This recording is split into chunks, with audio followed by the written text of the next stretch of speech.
Modern Family has some great recurring characters, and even one who became a regular cast member this last season. This means characters like Pepper, Sonia, Javier, and DeDe. Stick with me, and we'll talk more after the intro.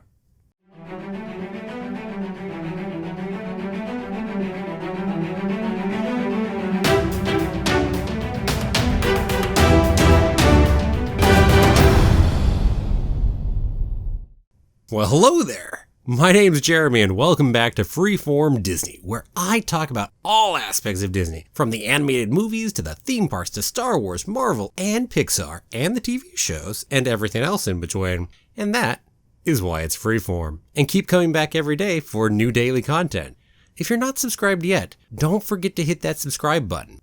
Today, it's all about the recurring characters. ABC's Modern Family ends tonight. Wow, it's really almost here. Kind of crazy, huh? So I'm continuing to share some of my thoughts and opinions as we see the show come to an end. Oh, and of course, a spoiler warning for Modern Family. Today, I'm going to look at some of the amazing recurring characters. Certainly not all of them, as that could take hours, and not exhaustively either for that matter. And I'm not going to talk about Dylan in this video because he's a regular cast member as of this final season, and I'm sure I'll have things to say about Dylan after I see the finale and talk about saying goodbye to the show. Where to start? How about with Pepper, my favorite recurring character of the show? Or should I say Sherman Pepper Saltzman? Actually, no one calls him Sherman after he moved, right? Pepper's a character I feel like I've known the entire show, although the fact is, he didn't actually show up in season 1 at all. He actually didn't show up till the 3rd episode of season 2 in Earthquake. But I feel like I know him from season 1 because he was referred to by Mitch and Cam a good few times in season 1.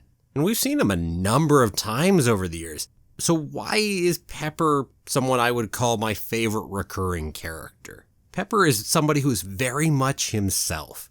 No matter how outlandish or overbearing he may be, he's okay with that about himself. He's extravagant. He's quite a character, shall we say. Quite a character.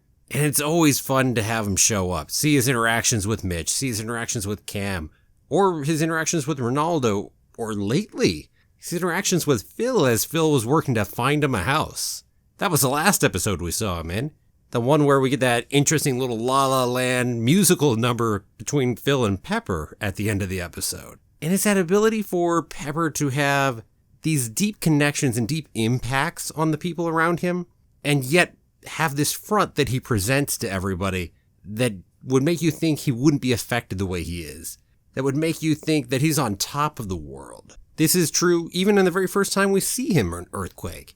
Everyone has gone ahead and dropped out of his party. And even Mitch and Cam want to drop out of it because it's just getting to be too much. All the time, giant, big parties. So they claim there's been a lot of damage and Mitch got hurt during the earthquake. And so Pepper drops everything to go come on over because he wants to go ahead and help out his friends, right? And also, everyone else has bailed on him, as we find out later. That probably has something to do with it too. And he just wants some friends around him. But he only breaks down later, only do we see it then. Only once that facade drops. And I identify with that a bit, about having that strong outward persona, but really having that soft underside. And so that might be part of why I really love Pepper too. And again, a barrel load of fun. Definitely hope to see more of Pepper. While we're talking recurring characters and Pepper, I can't not talk about Ronaldo a little bit. Ronaldo actually doesn't get introduced till way late in season 5, actually. Ronaldo is originally Pepper's assistant.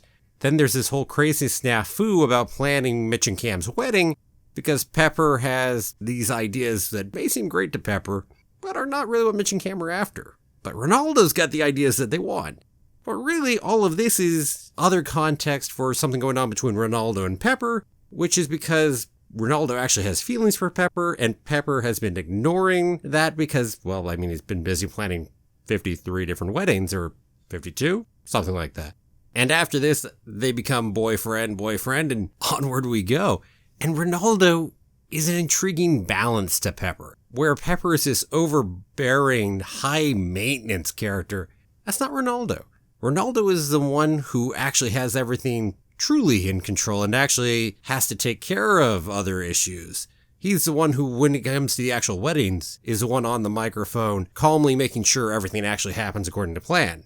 Whereas Pepper might be on the microphone too, but not quite so calmly, shall we say? And that seems like a pairing that someone like Pepper probably needs.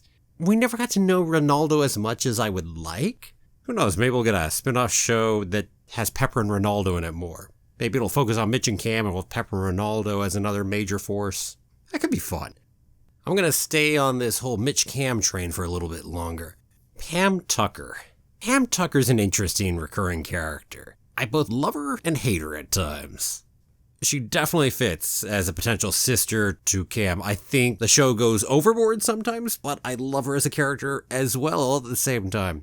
By the way, another character that doesn't come in until season 5. We see a few new characters pop in season 4 and 5 that actually are very important to our characters and help give them some of those family connections we really want to see. We often hear, even before in the first 4 seasons, about Cam's life back in the farm and all of that talk about growing up there and talk about the country.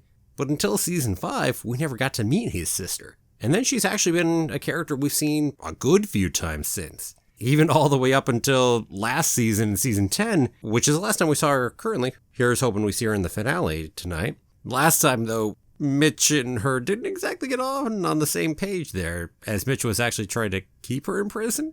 So I love the tension we actually get between our characters off of it, too. And really, as far as whether I like Pam as a character, it depends on the episode. But sometimes, definitely.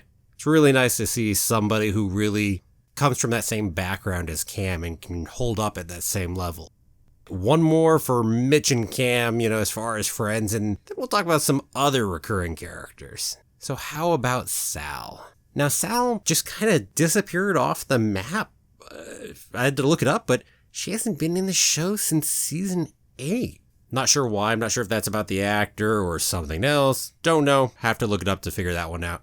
But I enjoyed her presence in there. She was kind of a reminder of Mitch and Cam's earlier days when they were more into parties and a little more wild, which we've heard references to. We've even seen it pop up on occasions where they kind of are a little more wild for an episode here or there. And so it was an interesting ability to connect with their past and helped actually fill out Mitch and Cam's characters by doing that. And we saw her a good few times. She even had a kid during the course of the show. Interesting things happened in that life. Heck, if we ever were to get a Mitch Cam spinoff show, maybe we should come back. Maybe we'd get to find out a little more about what's happened to Sal in the meantime, and maybe he should be able to help round out the show. Okay, other characters. Frank Dunphy, Phil's dad. Loved that character. Loved the relationship with Phil. It was all about that relationship specifically for me. Yes, he had his interactions with some of the other characters, but it was so much about Phil and Frank. The way they played off of each other, the whole joking, and how we see how Phil's joking came especially from his father, and how sometimes Phil needs to have an honest, serious discussion with his father, and that can actually be really tricky because Frank just doesn't deal with serious issues well. He has to use humor to deflect, and we see that, of course, in Phil as well. They can be a riot together, too, at the same time, for exactly the same reasons they can have trouble having serious conversations. And it was tragic when he died just a few episodes ago. And shocking. I mean, we saw him earlier in the episode. Things were going well. We were checking in on him. And I admit I did not see his death coming. I think the show didn't mean for us to see it coming. Although I'm sure there are some people who were astute enough to have noticed what the show was doing and have caught that he was about to die. I was not one of those. And so, yeah, that came out of left field and reminds you of just how surprising life can be and how things can go ahead and take a turn all of a sudden. Make sure to go ahead and spend time with your family members while you can, right? Or there are the family members that maybe you don't want to spend so much time with. How about DeDe? Woo! Now, DeDe's interactions with the characters in our show are so interesting because there are the positive aspects and the negative aspects, and they're all tied together, and it's such a mess. In a good way. Not like the show did wrong, but a good mess. Jay's ex-wife, Mitch and Claire's mother, who Claire was not that close with at this point during the show, but Mitch certainly was. Even so, apparently growing up, he had been much closer to his mother while Claire had been much closer to their father. And that made the divorce that much trickier when it ended up coming for the two of them. And the way this filled out their backstory was great too, We first met DeDe back in the 4th episode of season 1, and she came back in a few different times. We found her to be this incredibly controlling and manipulative person to get what she needed and how she wanted her kids to act. Although she was also a loving person, of course, too. So it wasn't like this was just some selfish, egomaniacal manipulation. And frankly, given what happened in the incident, I always questioned why the heck you'd let DeDe keep coming back into their lives. It's like, whoa, just so far over the line. But she did. And obviously there are certainly families that let people like that back into their lives again and again, even as we watch DeDe cross that line again and again through other episodes. When she died in the middle of season 10, it was still a sad event. It still affected our characters, and that's why it was sad. It wasn't necessarily that we really loved DeDe per se as a person. And this is true about deaths on screen for any kind of characters. The way they really hit you is not the death of the characters much, but how the other characters respond, the ones that you really connect with. Other characters sell the death. Other characters sell something tragic that happens, a disaster, whatever. And they did sell that. Of course, I guess we still have DeDe around. She's a tree now, which can move its branches to talk. Well, or Phil can move the branches anyway. Enough talking about parents. Let's move on. Or wait, no. Let's talk about a different parent, actually. How about Javier? Javier Delgado. Manny's father, or Gloria's ex. Javier's been back in season after season after season. A deadbeat dad who has let Manny down, let Gloria down numerous times, but still seems to be like the definition of cool. Phil, yes, wants to always be the cool dad. But Javier just oozes the cool. He's got the charisma. He's got that essence about him. So much so that Jay is jealous of Javier, especially with the relationship he has with Manny. And also, he has that worry just about why Gloria would leave someone like Javier for him. And that's especially true earlier on in the show where we see that conflict. I don't think that's really there as much now in the show, once it's been a decade, really. And it's always been fun to go ahead and see Javier come back in. Enjoyed him as a character. I love Benjamin Bratt too as an actor, so that helps. Let's see. I'm just going to go ahead and name a few other recurring characters that are probably amongst my favorite. Not go deep into them though. Gilthorpe, Phil's big rival in real estate. Fun character, over the top. And is it a good rival to go ahead and have. Enjoyed those interactions. Sonia Ramirez, Gloria's sister. It was great to go ahead and get to see another person in Gloria's life from her past and really see a different side of Gloria, which it actually brought out. Just how much Gloria actually hurt Sonia and, well, actually stole her life, as the case happened to be. Love to see some more of Sonia. Really see Sonia get fleshed out a little more, get a little better treated than she has sometimes. How about Rain or Shine? Nathan Fillion did a great job with this character, and it was actually an interesting relationship. Season 8's boyfriend for Haley, shall we say.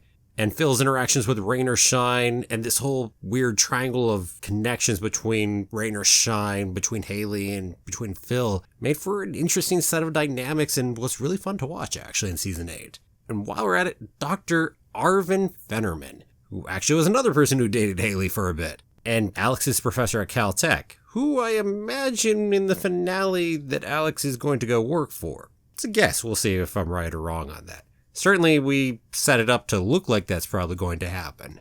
You'll notice I didn't really talk about any of Alex's boyfriends in amongst there. Wasn't really a fan too much of most of them. I don't think they did well by Alex in terms of recurring characters and relationships. That is what it is, though, right? Oh, and did I forget to mention Andy? Oh, well, actually, I don't think that was really an accident. Kind of forgettable sometimes. Although he was fun. He certainly had his fun moments, don't get me wrong. And that's about all I'm going to say about Andy. I don't feel like talking more about him. Moving right along. Let's go ahead and close this up, shall we? There have been lots of really good recurring characters throughout the course of Modern Family. And that's not even getting into all the guest stars who only pop in for an episode or maybe 2 episodes. There have been tons of those as well. This is just looking at all those recurring characters. And of course there's then Dylan, who was a recurring character off and on and even guest starred sometimes in seasons where he wasn't a recurring character, who now is a regular cast member. And I'm definitely going to be talking more about him later in the week.